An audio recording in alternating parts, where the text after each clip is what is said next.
name is Christian Wolfertstetter, and I'm creative director at Realmforge. I'm doing mostly funny dialogues in the game and are responsible for level design, issues, and balancing. My name is Annika. I work here for 10 years now. I started as a concept artist and now I'm an art director for about 5 years. Yeah, I'm Marcel and I'm level designer here at Realmforge. My name is Maita Sedlacek and I'm a project manager at Realmforge. Yeah, hello, I'm Emmanuel Scholz and I'm actually from the Tropico 6 team. But since I did all the old dungeon series, I work there as well. Well, there's a lot of new stuff, like the dwarf units that are working also in the underground, and they try to grab your stuff, they try to steal your gold and claim your artifacts and destroy your rooms, of course. It's a more active game because we have more things to do in the overworld. For the player, it's you have to actively gain evilness by defeating bosses or raiding transports. Pretty sure it's that Talia now has a ponytail.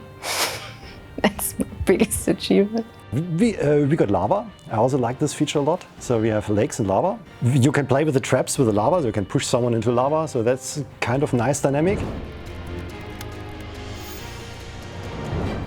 The dwarves are ruled by an amazing, strong lady with a badminton bat.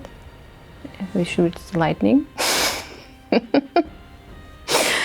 And yeah, there are your newest infiltrators in the dungeon and fighting with you about the dungeon space. So that's definitely a new force to be reckoned with, underground and overground.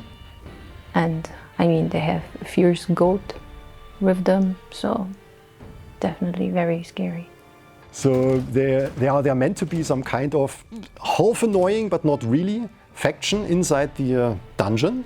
That in the sandbox game, for example, they also expand. Also in the campaign. In many campaign maps where they happen, they expand. It can be blocked, so in some levels they don't. They are more the passive guys that you just have to deal with. So they expand. If you leave them alone, they will just grow bigger and bigger. They have more and more guards. Yeah, they also mine your stuff. So if you just leave them too long alone, they may just start mining your gold and then bring it to their treasury, which, by the way, you can loot. So if you try to find a way to get to the treasury, then you can just go there and then just grab the gold and then let them mine for you a bit.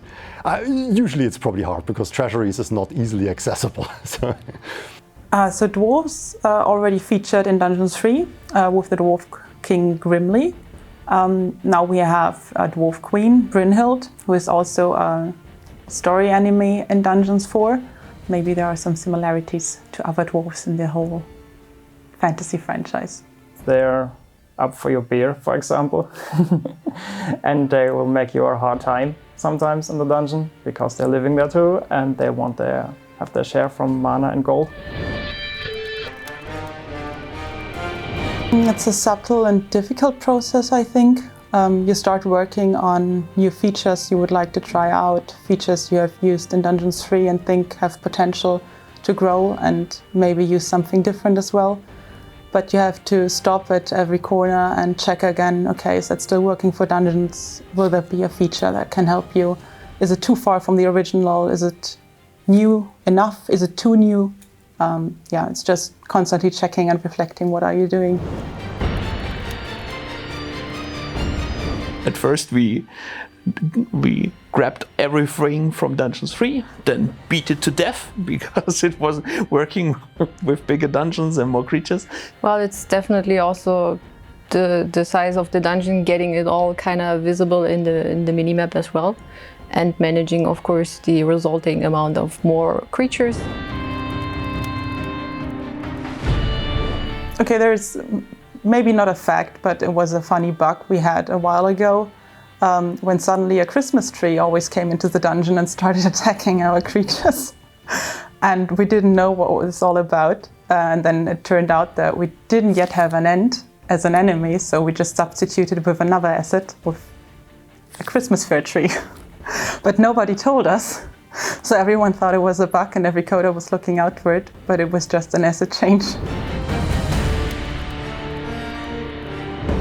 would rule the dungeon for sure. In a debug version, definitely, because I could cheat myself. But I think I would survive maybe till the end of a level and then failing at the start of the next one. Depends mostly on the game, but I tend to be a villain. If we're talking one-dimensional, then of course evil. of course, the villain. In dungeons, it is always being the villain. Yeah.